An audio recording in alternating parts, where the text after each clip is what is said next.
The final event of NHL 23's Hockey Ultimate Team is upon us. The Summer of Chel event has dropped, and with it, completing the event cycle for NHL 23. Now in this video, I'm going to go over everything that you need to know about the event and how to take advantage of it. I do need to mention, in perfect NHL 23 fashion, is a very big disappointment in comparison to the prior events that we had just gotten. I'll get into all of that, but I do want to remind you guys, subscribe if you haven't already. We're nearing the end of NHL 23, and as you guys know, I'll be covering NHL 24 in the most in-depth way possible like I always do.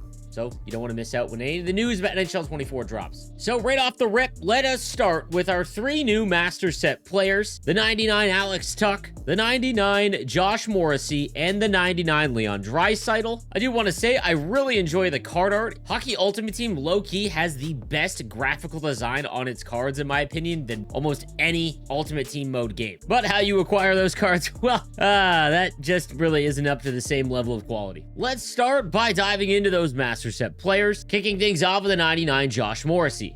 As you can see, they are 99s across the board. You do not need any synergies to improve any of their attributes, which means we've truly entered into 99 Hockey Ultimate Team. Morrissey's got gold elite edges, silver in reverse, 1T, ankle breaker, stick 'em up, and heat seeker. Now, these types of cards throughout the year so far in NHL 23 haven't had nearly the same impact as their defensive counterparts. Early on in the year, the cards that were a little bit more shiftier, that provided some offensive flair, were definitely a better advantage back then, simply because there is not a lot of fast, smooth skating defensemen early on in the game.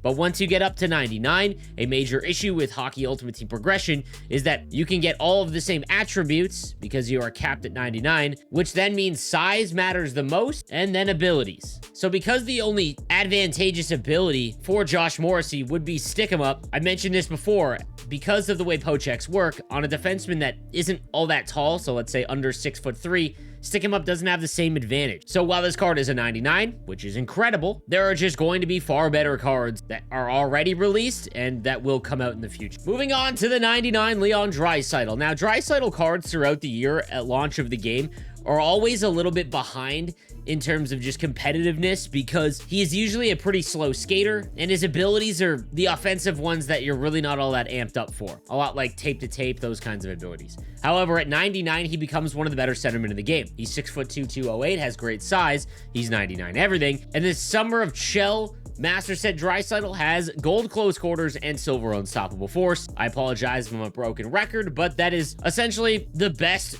ability combo that you can have. Probably a little bit better off if you had unstoppable force in gold and close quarters in silver, but regardless, it is still one of the best combos you can have in the game. On top of that, Leon Draisaitl is one of the more exciting players in the real NHL, and anytime that they highlight one of the stars of the league when it comes to Master Set players, I'm all for it. And then we've got Alex Tuch. This one is definitely a more random selection. However, he did still have a strong season, but 6'4", 219. He does not have 91 on the draws. He is a right-handed winger, but he does have Thief, which can then help out, which means that you can play him at center or wing, whatever, doesn't matter. This one comes with gold, make it snappy, third eye, close quarters, unstoppable force, big tipper, and puck on a string. So even though they are only the silver abilities, unstoppable force and close quarters is still a great combo regardless. The rest of his abilities are probably not going to be worth activating. However, he's 6'4", 219, so you cannot go wrong with this card. It is a great option for you. Now let's discuss how you actually acquire these cards, because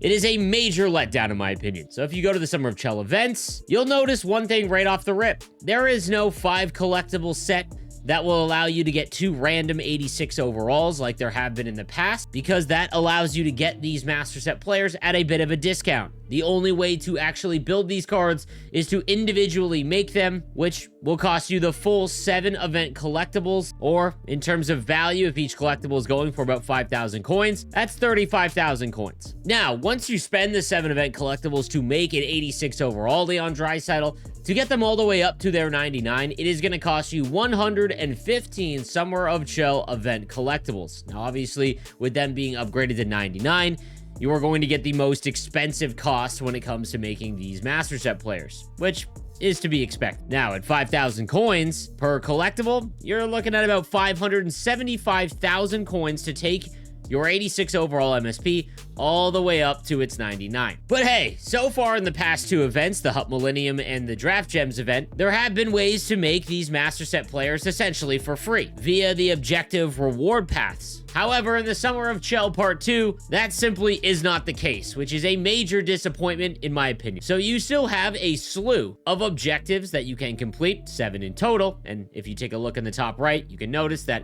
this event is confirmed the last event of the year, as this one will run for 176 days. However, through the objective reward path, it is just simply not nearly as valuable as the prior two events. So after completing 24 games, you will get a Summer of Chel choice pack, 1 of 2, much like the past two events, and I'll go over those players in just a little bit. Winning 24 games will get you a power-up collectible. 124 games with Summer of Chel players in your lineup will get you another choice pack, 1 of 2. Shots on goal will get you a power-up collectible. More hits, another power-up collectible. And then completing 324 games, you will get 2 more power-up collectibles, which is rather odd because instead of rewarding us with collectibles from this current event, they're going with power-up collectibles, which can help with some power-up icons that you might have that you want to finish upgrading, but it's just not nearly enough to move the needle because I believe it costs 8 to go to 99. From 98. 124 goals in Rivals, Hut Champs, or Squad Battles will get you 7 event collect. That is technically enough to get you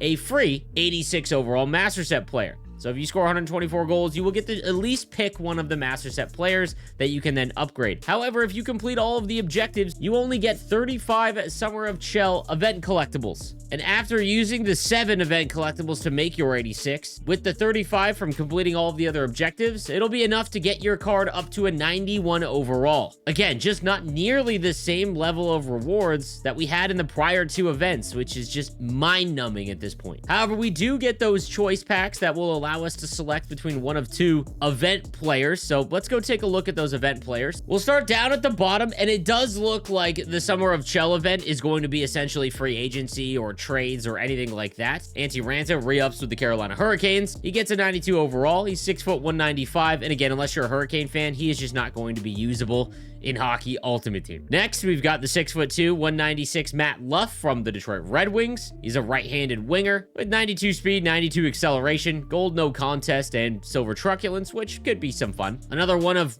Detroit Red Wings' 15 signings so far. We've got Gustav Lindstrom, the 92 overall right-handed defenseman, 6 foot 2, 186 with booming shot.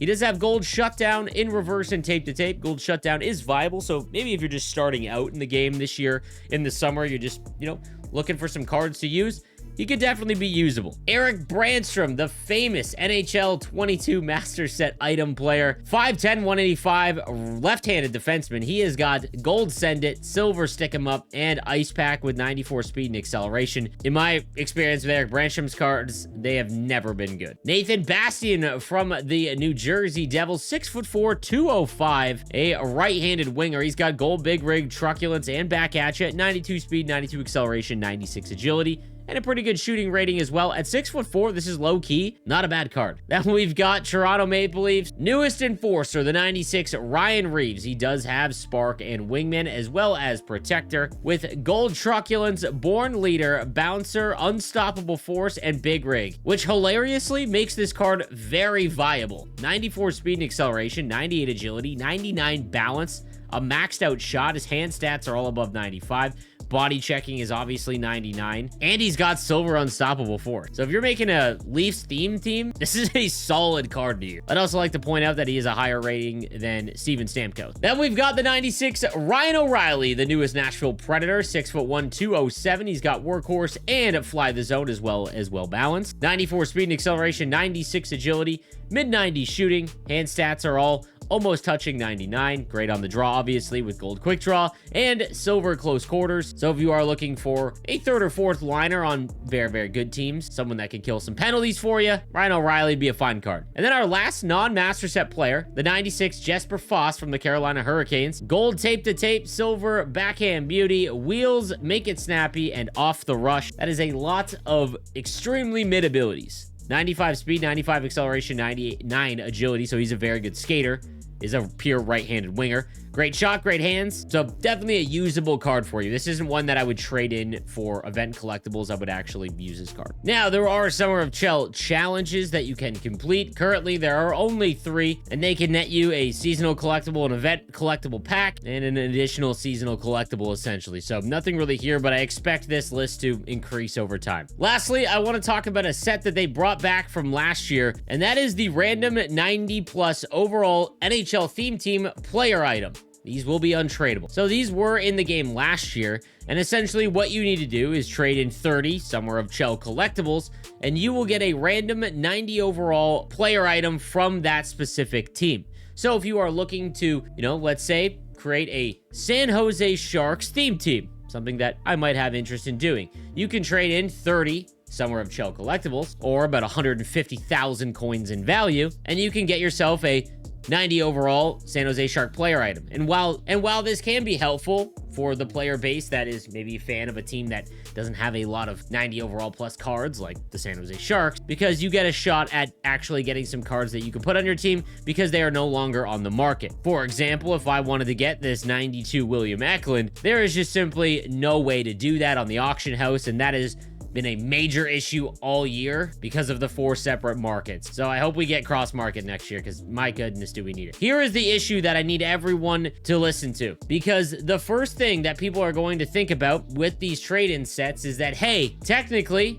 I could get a shot at the 97 team of the season Erik Karlsson, or even the 97 Joe Thornton. I reached out to EA, and no, you cannot. These sets do not include team of the season, team of the year, fantasy hockey, or master set players in these packs, meaning that the only thing that you can pull from these theme team sets that cost you 150,000 coins to do is prior event items, team of the weeks, and prime time. So any of these San Jose Shark cards outside of Joe Thornton and Erik Karlsson, you could get in these trade-in sets. Now, I can appreciate them giving us an ability to actually get cards that are no longer on the market, but what I can't understand is how they just seemingly have no perception of what the value of these sets cost, and it's a major issue with EA in terms of Hockey Ultimate Team.